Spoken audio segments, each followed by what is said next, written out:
The purple pride of Minnesota on the verge of going where no Vikings team has gone in over 20 years. Led by the amazing Randall Cunningham, having the best season of his career at the age of 35. And rookie sensation Randy Moss, arguably the best receiver in the NFL. To get there, they'll have to beat the Atlanta Falcons, a team having its best year ever.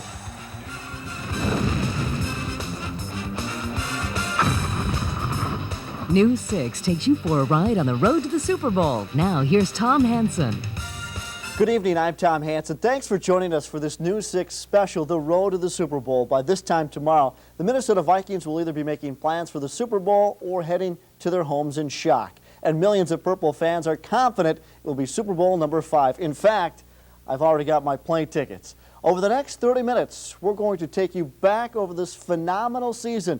We'll relive the glories of the Vikings' best teams back in the 70s and talk to some Northlanders who played then. We'll hear from Coach Dennis Green about the Atlanta Falcons, and some brave Northlanders will give us their pregame predictions. The Vikings came out of last week's game against Arizona more confident than I've ever seen this team. This team's offense was able to execute almost at will. It was obvious Coach Green liked what he saw, not only against the Cardinals, but all season long. Remember, many of the so-called experts picked the Vikings to finish middle of the pack in the NFC Central. We don't really worry about what outside expectations are. Our whole focus is inside. We saw ourselves the exact same way July 29th in training camp. Most people had us picked, the Central Division picked as Green Bay, Tampa, and most people had Detroit and then us and then Chicago. We didn't see ourselves that way. So therefore, just because all of a sudden we have the ability to play well at home or we win, we don't all of a sudden now start thinking that what other people say about us means more than what we say about ourselves. Not a chance. Second down. But the Atlanta Falcons are a much tougher team than the Arizona Cardinals, and the Vikings have only had a week to prepare this time. We'll hear more from head coach Dennis Green and go over his plan of attack later in this program. There weren't many people predicting the Vikings would go 15-1 this season. In fact, few were predicting anything but chaos. John Schottenbauer takes us back to last spring to look at the team that almost wasn't. John? Thanks, Tom. Can you believe that this is the same team that 8 months ago was this close to losing Coach Denny Green and even closer to leaving?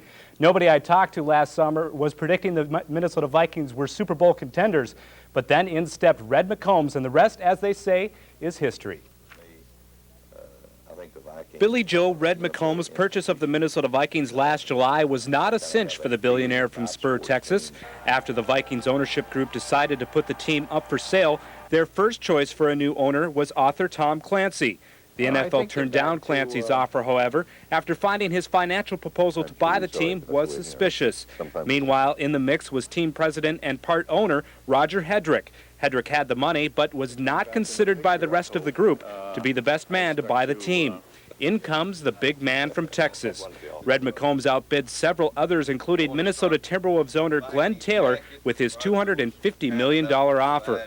The Vikings accepted, and the NFL approved the deal on July 28th. The man who made his billions in communications and Ford cars was now the sole owner of the Minnesota Vikings, marking the first time in franchise history that the team had one man running the operation, appeasing the NFL's wishes to have the Vikings run by one owner.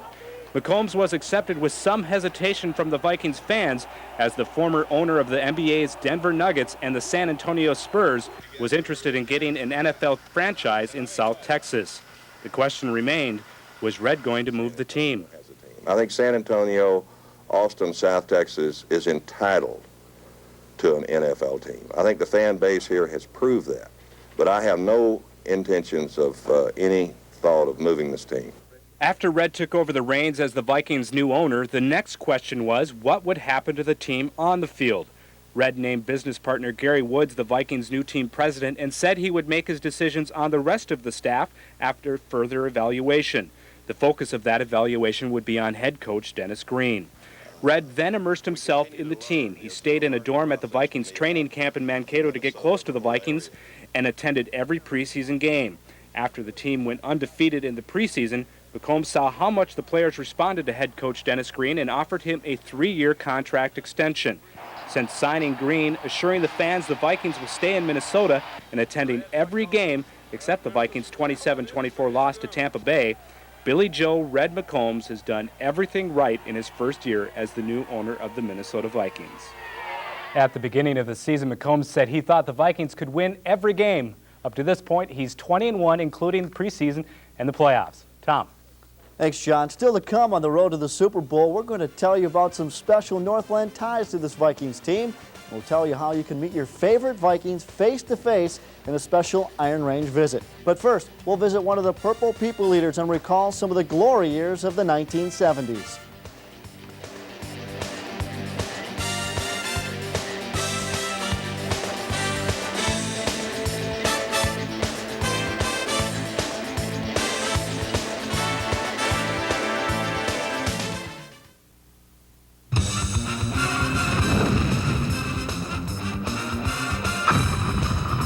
The road to the Super Bowl continues with Tom Hansen. It's hard to talk about the dominance of this year's Vikings without thinking about the team's dynasties of the 70s. John tracked down rare film footage from those days and has a story to warm the hearts of Vikings fans who remember. I was just a kid, but I remember clearly the way Minnesota fans felt in those days. It was just a given that the Vikings were headed for the Super Bowl then. Anything less was a disappointment. 40 men had played a team sport about as well as it can be played. And that is how the Minnesota Vikings became champions of the National Football Conference.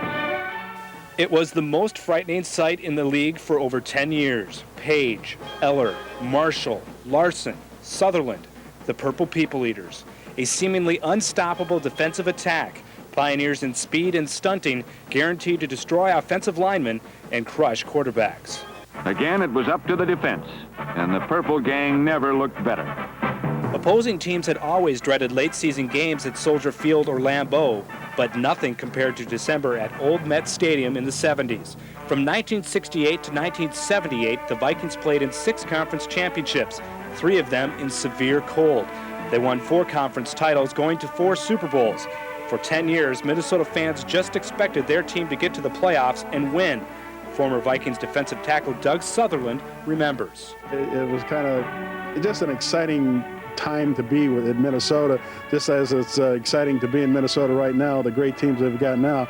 Alan Page, Carl Eller, and Jim Marshall are 3 of the best defensive linemen to play in the National Football League, so just being a part of it was anything that any defensive lineman could ask for. There was more to the Vikings than defense. Hall of Famer Fran Tarkenton quarterbacked many of the winning years, known for his wild scrambles and fluttering passes. Blood and guts running backs like Bill Brown, Dave Osborne, and Chuck Foreman churned out tough yards in snow and mud.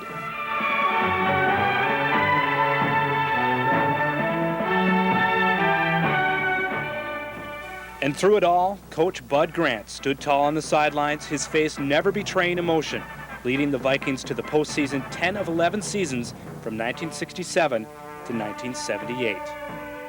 Gives you tingles. There are plenty of well-known Northland connections to the Minnesota Vikings like Doug Sutherland and former coach Bud Grant, but there are a few more who will actually be on the field tomorrow you might not be aware of. Ragnar, the Vikings' bearded mascot, is actually Joe Juranich, a native of Ely. He looks a lot like people you see walking down Sheridan Street this time of year. Steve Craigstad, the former UMD football player, will be holding down the marker for tomorrow's game at the Dome. Brent Griffith, also a former UMD player, works as a Viking security guard.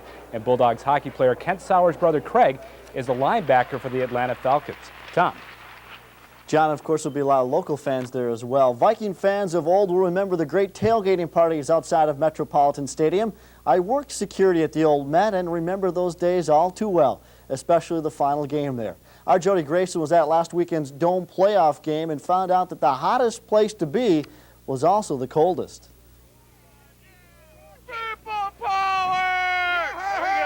Whether it's 30 degrees above or 30 degrees below, the weather won't stop these crazy Vikings fans from having a good tailgate party. Super Bowl, color it purple. Oh, yeah. Every chance you can get to tailgate. I mean, why not? I mean, you might as well. You come up, you bring a grill. It's cheap. I mean, really, it's cheap. $20, you got burgers, brats, beer, whatever. You go into the Dome, you spend $100 for burger, beer, brat. Some pregame activities include a game of touch football, a ceremony of praise, and a dive into the moss pit. 3, 2, 1. If you're a Viking fan, down here in Minneapolis is the place to be. Hundreds of cars are lined up. Thousands of diehard Viking fans are braving this winter weather, putting on layers of clothes just to see their team head to the Super Bowl. Are you cold? 15 I'm not below cold. the shade. Are you cold? No, I'm not at all. I'm not cold. I love it. We're not cold. My hands are freezing right now, yes. It's very cold out here right now. And even though the temperatures dropped to at least 12 below, the sun still managed to shine on these Vikings fans. Well, I got to work on my tan for Miami. That's why I'm doing this. I'm working on I don't want to get burnt. From the Metrodome, Jody Grayson, News 6. Tailgaters started arriving outside the Metrodome at 9 in the morning and stayed until late into the night. We expect the same all over again tomorrow.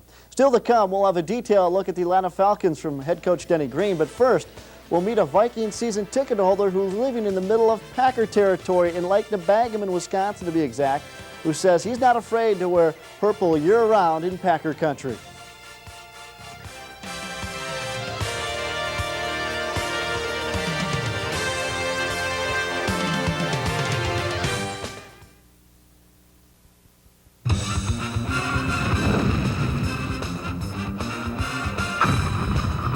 The road to the Super Bowl continues with John Schottenbauer. Welcome back. There's no doubt that Vikings fever is sweeping Minnesota right now as the team continues to speed on down the road to the Super Bowl. Over in Wisconsin, though, football fans are a lot less excited. There are a few Viking fans hiding out in Packerland, however, and Dave Anderson caught up with one. When it comes to fan loyalty, Green Bay Packers fans are hard to beat. To a non-Wisconsinite, it almost seems as if the entire state backs the Pack, from the smallest infant to the oldest old-timer. In reality, that's not the case. If you take time to ask around, you can actually find a couple of rogue Vikings fans, something diehards with green and gold in their blood can't stand.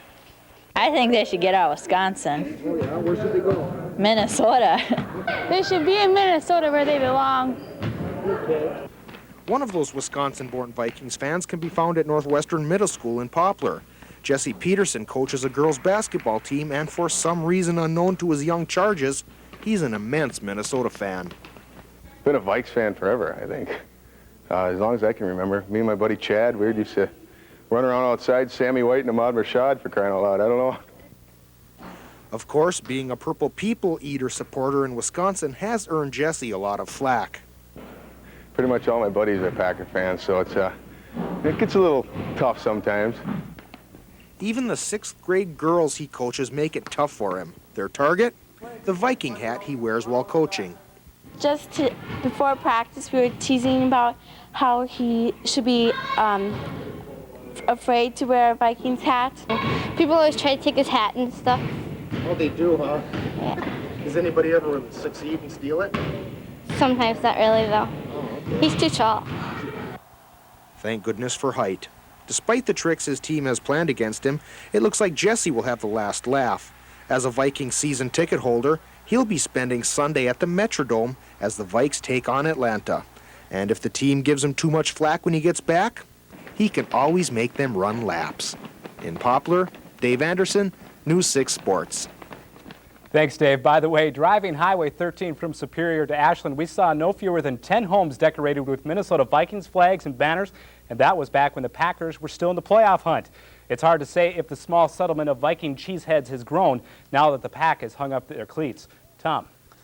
John, speaking of the Packers, one man who had a great game against the Packers will not be playing the NFC Championship game Sunday. Wide receiver Jake Reed will miss action against the Falcons with a hamstring injury that has plagued him since late November. Reed saw little action with no receptions against the Cardinals last week. That means second-year receiver Matthew Hatchett will get significant playing time. When we return, more with Vikings head coach Dennis Green. Here's some things you might not know about the Vikings head coach. He is the longest tenured coach in the NFL right now. This is 7th year. He was an all-state running back in high school and played briefly with British Columbia in the CFL in 1991. His take on the Atlanta Falcons when we come back.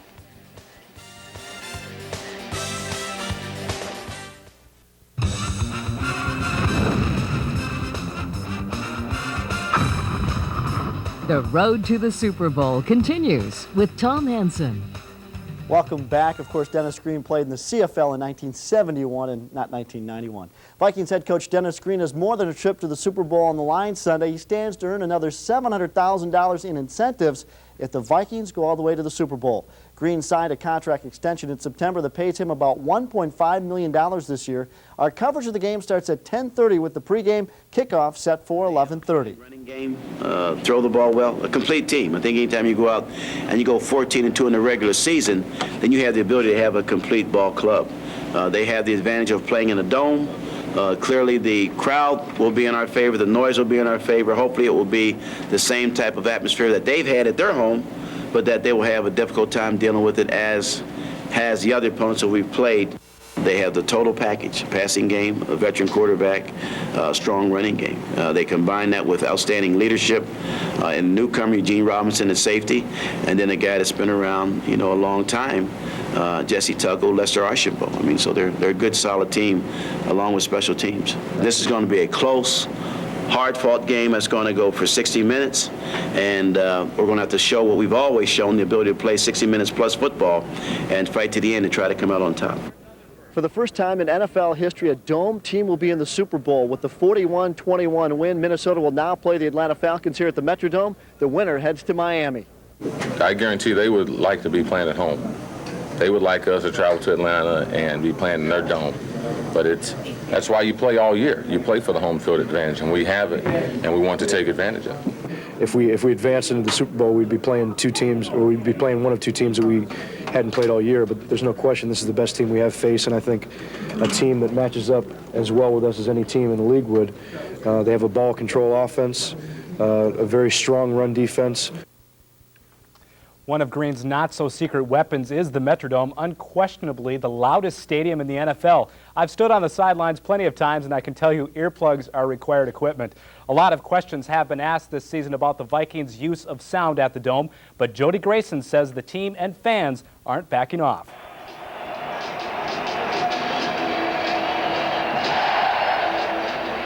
From the screaming fans to the blaring music, playing in the Metrodome gives the Vikings more than just home field advantage. Coaches have complained and players have struggled, but the howling, towel-waving, purple-clad crowd is all just part of the game. I believe the people of Minnesota deserve a championship, and that's what we're trying to bring them. And they're into the ball game, tremendous crowd support. I mean, we have the advantage. It's hard to run your offense when you have that many people yelling and involved in the game. They call it Dome Field advantage. 9 teams tried to beat the noise this season, and all 9 teams failed.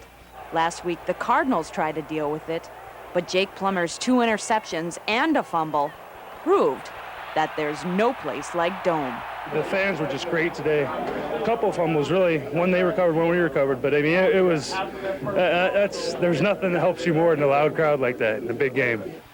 Whether it's fair or not, the Falcons in Vikings territory will have to contend with this as well as this.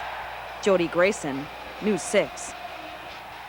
Thanks, Jody. The Vikings have already been warned about excessive noise at next Sunday's NFC Championship game against Atlanta. A spokesperson for the Vikings said they aren't going to do anything different from what they've done all season. Tom. Still to come, we'll tell you how you can meet Vikings in person without traveling to the Dome, and we'll also hear game predictions from brave Northlanders. But first, some Dome history for you. The very first Dome playoff game was against Atlanta and the Vikings back in 1983. The Vikings, under the guidance of Bud Grant, won 30-24. They lost in the next round to the eventual Super Bowl champion, Washington Redskins.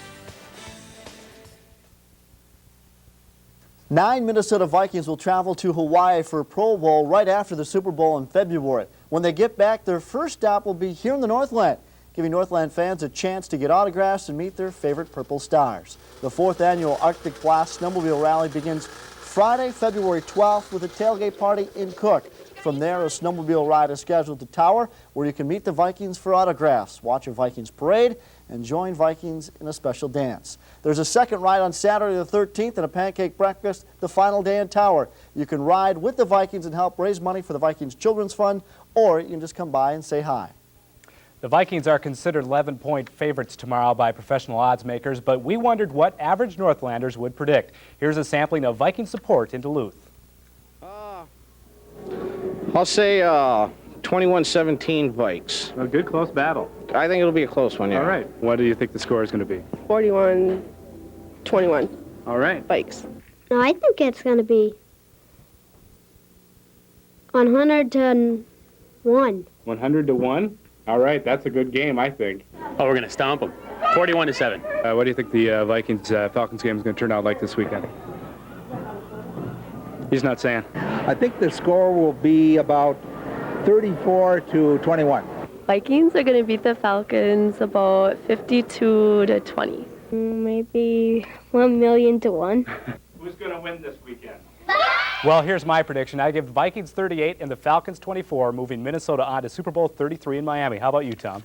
34-24 in favor of the Vikings. Thanks for joining us on Road to the Super Bowl. And, of course, we'll have the game right here on News 6. Thanks again.